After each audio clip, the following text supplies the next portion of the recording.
Hello everyone. आज हम पाठ योजना 12 डिस्कस करेंगे। जब भी हम कोई पाठ योजना बनाते हैं तो उसमें कुछ जनरल इन्फॉर्मेशन फिल करते हैं, जैसे कि विषय हमारा गणित है, प्रकरण आज हमने चतुर्भुज के प्रकार लिया है और ये कक्षा 8वीं का प्रकरण है। दिनांक और कालांश आप वही डालेंगे जिस भी दिनांक में आप ये लेसन प्लान बच्चों को पढ़ा रहे हों।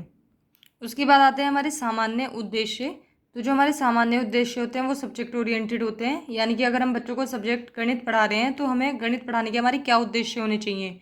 तो छात्राएं में गणितीय गतिविधियों को आधार बनाकर नैतिकता, मूल्यों व दृष्टिकोणों को विकसित करना। छात्राएं जब गणित को पढ़ेंगे तो उसे वो समझ सकेंगे, उसमें अपना क्षमताओं का विकास कर सकेंगे और उसे अपनी डेली लाइफ में भी यूज़ कर सकते हैं मैथ्स को। तो ये जितने भी उद्देश्य हैं हमारे सभी सामान्य उद्देश्य में आ जाएंगे। फिर आते हैं हमारे विशिष्ट उद्देश्य। तो जो हमारे विशिष्ट उद्देश्य होते हैं वो टॉपिक ओरिएंटेड होते हैं, यानी कि अगर हम बच्चों को टॉपिक चतुर्भुज के प्रकार पढ़ा रहे हैं तो उन्हें पढ़ाने के हमारे क्या उद्देश्य होने चाहिए।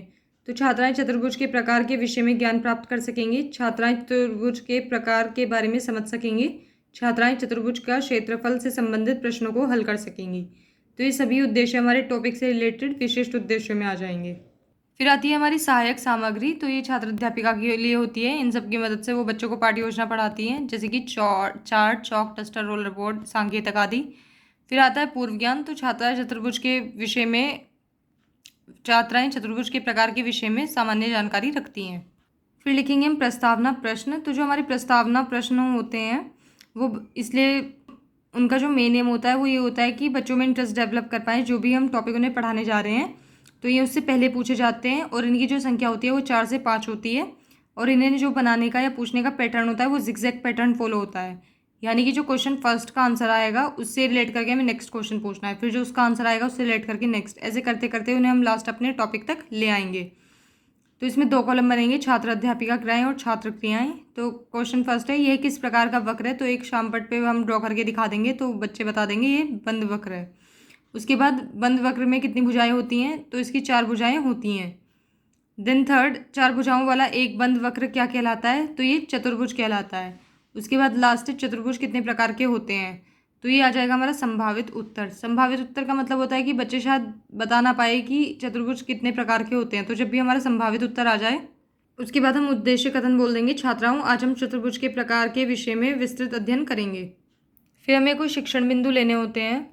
तो जो हमने पहला शिक्षण बिंदु लिया है वो है चतुर्भुज के प्रकार। तो इस वाले शिक्षण बिंदु में हम 2 एक्सप्लेन करेंगे और फिर 2 नेक्स्ट शिक्षण बिंदु में। तो यहाँ पे हमने चतुर्भुज के प्रकार के आगे फर्स्ट लिख दिया है, यानी कि यहाँ पे सिर्फ 2 एक्सप्लेन करेंगे। उसके बाद अपेक्षिक व्यावहारिक उद्देश्य, छात्रा चतुर्भुज के प्रकार के विषय में ज्ञान प्राप्त कर सकेंगी। फिर हमारा नेक्स्ट कॉलम बनेगा शिक्षण अधिगम अनुभव का, जिसमें छात्र अध्यापिका क्रियाएं में सबसे पहले छात्र अध्यापिका विकासात्मक प्रश्न पूछेंगी, फिर छात्र क्रियाएं, उसके बाद शिक्षण विधि या प्रविधि जो भी यूज़ होगी वो हम यहाँ पे लिख देंगे और सबसे आखिरी में आएगा मूल्यांकन का कॉलम। तो विकासात्मक प्रश्न पहला, चतुर्भुज क्या होता है। तो बच्चे आराम से बता देंगे यह एक समतल आकृति है जिसकी 4 भुजाएं हैं।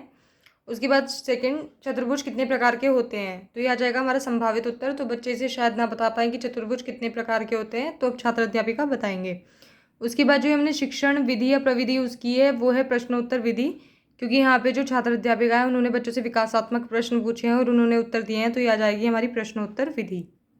फिर आता है छात्र अध्यापिका कथन। तो चतुर्भुज के विभिन्न प्रकार इस प्रकार हैं। जैसे पहले हमने लिया है समांतर चतुर्भुज। तो यह एक चतुर्भुज है जिसकी 2 जोड़ी समांतर भुजाएं होती हैं। इसके विपरीत भुजाएं समांतर हैं और लंबाई में बराबर होती हैं तथा इसके विपरीत कोण समान माप के होते हैं। समांतर चतुर्भुज का क्षेत्रफल b/h होता है, यानी ब्रेथ इंटू हाइट होता है। उसके बाद दूसरा लिया है हमने वर्ग। तो यह एक ऐसा चतुर्भुज है जिसमें सभी भुजाएं और कोण बराबर होते हैं, प्रत्येक कोण समकोण होता है। तो वर्ग का क्षेत्रफल है a²। उसके बाद जो हमारी छात्र क्रियाएं हैं उसमें आ जाएगा, छात्राएं ध्यानपूर्वक सुनेंगी, समझेगी, व शामपट कार्यों को उत्तर पुस्तिका में नोट कर सकेंगी। उसके बाद जो ये शिक्षण विधि या प्रविधि है तो यहाँ पे व्याख्या विधि है, क्योंकि यहाँ पे टीचर ने अच्छे से समझाया है बच्चों को, तो हम लिख देंगे व्याख्या विधि। फिर आता है सबसे आखिरी में मूल्यांकन का कॉलम, जिसमें मूल्यांकन प्रश्न पूछना होता है। तो मूल्यांकन का मतलब होता है कि हम बच्चों का मूल्यांकन कैसे करें कि उन्हें कितना समझ में आ रहा है। तो हम कैसे कर सकते हैं, उनसे कुछ क्वेश्चन पूछ सकते हैं जो भी हमने पढ़ाया है, तो उससे मूल्यांकन कर पाएंगे कि बच्चों का कितना ध्यान है और इन्हें कितना समझ में आ रहा है। तो यहाँ पे क्वेश्चन है चतुर्भुज के प्रकार बताइए, तो अब बच्चे इसको बता देंगे। फिर आता है हमारा दूसरा शिक्षण बिंदु जो कि हमने लिया है चतुर्भुज के प्रकार। तो इसमें भी हम 2 एक्सप्लेन करेंगे। उसके बाद विद्यार्थी चतुर्भुज के प्रकारों के विषय में समझ सकेंगे। फिर से सेम वही कॉलम बनेंगे जो हमने पहले अपने शिक्षण बिंदु में बनाए थे। तो फिर छात्र अध्यापिका क्रिया में विकासात्मक प्रश्न पहला, एक वर्ग में कितने कोण होते हैं? तो बच्चे आराम से बता देंगे, वर्ग में 4 कोण होते हैं। उसके बाद दूसरा, पतंग का क्षेत्रफल क्या होता है? तो ये आ जाएगा हमारा संभावित उत्तर, तो अब छात्र अध्यापिका बताएंगे इसको। उसके बाद शिक्षण विधि या प्रविधि, तो ये प्रश्नोत्तर विधि है, क्योंकि यहाँ पे बच्चों ने छात्र अध्यापिका ने बच्चों से विकासात्मक प्रश्न पूछे हैं, तो हम लिख देंगे प्रश्नोत्तर विधि। फिर आती है छात्र अध्यापिका कथन में तीसरा जो हमने लिया है वो समलंब चतुर्भुज लिया है। तो यह एक चतुर्भुज है जिसके विपरीत समांतर भुजाओं का एक जोड़ा होता है। समलंब चतुर्भुज का क्षेत्रफल 1/2 a+b h होता है। उसके बाद चौथा आता है हमारा पतंग। तो यह एक चतुर्भुज है जिसमें समान लंबाई के 2 युग्म हैं और इसकी भुजाएं एक दूसरे से सटी हुई हैं। उसके बाद पतंग का क्षेत्रफल 1/2 इंटू d1 इंटू d2। तो यहाँ पे d1 d2 इनके विकर्ण है। उसके बाद छात्र क्रिया में आ जाएगा, छात्राएं ध्यानपूर्वक सुनेंगी, समझेंगी, वे शामपट कार्य को उत्तर पुस्तिका में नोट करेंगी। उसके बाद जो शिक्षण विधि या प्रविधि है तो ये व्याख्या विधि है। फिर आता है हमारा मूल्यांकन का प्रश्न, तो समलंब क्या होता है। फिर आता है हमारा तीसरा शिक्षण बिंदु जिसमें आते हैं आदर्श प्रश्न। तो जब भी हम गणित करते हैं तो उसमें ऐसा हो ही नहीं सकता कि हम बिना प्रश्नों के उसे कर लें। तो जो भी हमने पढ़ाया है या कोई फॉर्मूला यूज़ करा है तो उससे रिलेटेड ही हम क्वेश्चंस करेंगे। तो छात्राएं चतुर्भुज के क्षेत्रफल से संबंधित समस्याओं को हल कर सकेंगी। प्रश्न पहला है, 4 सेंटीमीटर के आधार और 5 सेंटीमीटर की ऊंचाई वाले समांतर चतुर्भुज का क्षेत्रफल ज्ञात कीजिए। तो समांतर चतुर्भुज का क्षेत्रफल था b/h। तो हम फॉर्मूला लगा के यहाँ पे उसे सॉल्व कर लेंगे। उसके बाद छात्र क्रियाएं में आ जाएगा, छात्राएं ध्यानपूर्वक सुनेंगी, समझेंगी तथा शामपट कार्य को उत्तर पुस्तिका में नोट करेंगी। फिर जो शिक्षण विधि या प्रविधि है वो यहाँ पे निगमन विधि है, क्योंकि यहाँ पे क्वेश्चन सॉल्व हुए हैं तो ये आ जाएगी हमारी निगमन विधि। फिर है सेकंड क्वेश्चन, एक वर्ग का क्षेत्रफल क्या होगा जिसकी भुजा 16 सेंटीमीटर है। तो वर्ग की चारों भुजा सेम होती है, तो इसमें आ जाएगा a²। तो इसका आंसर आ जाएगा, जो उसकी भुजा थी 16 उसका स्क्वायर, तो ये आ जाएगा 256 सेंटीमीटर स्क्वायर।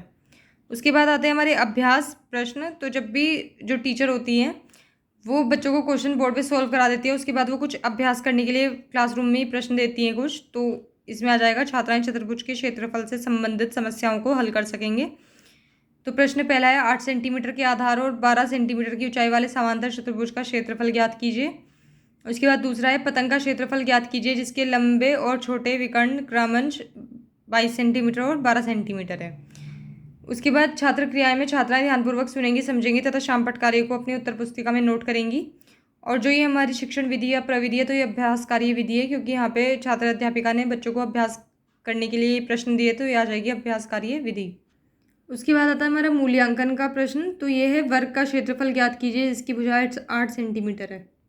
फिर आते हैं हमारे पुनरावृत्ति प्रश्न। तो ये पुनरावृत्ति प्रश्न एक तरह का रिवीजन होते हैं। जितने भी हमने जो भी अब तक शिक्षण बिंदु कराए हैं तो उनका हम एक छोटा सा रिवीजन कराते हैं बच्चों को, किसी ट्रू फॉल्स की फॉर्म में या फिलअप की फॉर्म में या फिर कोई शॉर्ट क्वेश्चन पूछकर। तो प्रश्न पहला है, समांतर चतुर्भुज से आप क्या समझते हैं। दूसरा, पतंग का क्षेत्रफल है डैश। तीसरा, समलंब चतुर्भुज एक चतुर्भुज है जिसमें विपरीत समांतर भुजाओं का एक जोड़ा है। तो इसमें बताना है ये ट्रू है या फॉल्स। उसके बाद फोर्थ, समलंब चतुर्भुज क्या होता है। तो इस तरह से हम बच्चों का रिवीजन करा सकते हैं जो भी हमने अब तक पढ़ाया है। फिर आता है हमारा गृह कार्य। तो गृह कार्य देना ज़रूरी होता है टीचर को, और नेक्स्ट डे आके उसे चेक भी करते हैं वो। तो यहाँ पे पहला प्रश्न है, एक समांतर चतुर्भुज का क्षेत्रफल ज्ञात कीजिए जिसका आधार 8 सेंटीमीटर और 12 सेंटीमीटर है। दूसरा, समांतर चतुर्भुज का क्षेत्रफल क्या है।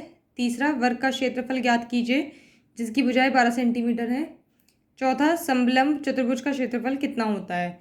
तो ये हम गृह कार्य देंगे और नेक्स्ट डे आगे इसको चेक करेंगे। तो यहाँ पे आगे हमारी पाठ्य योजना खत्म होती है। अगर आपको ये पाठ्य योजना पसंद आई हो then please like, share and subscribe the channel. Thank you.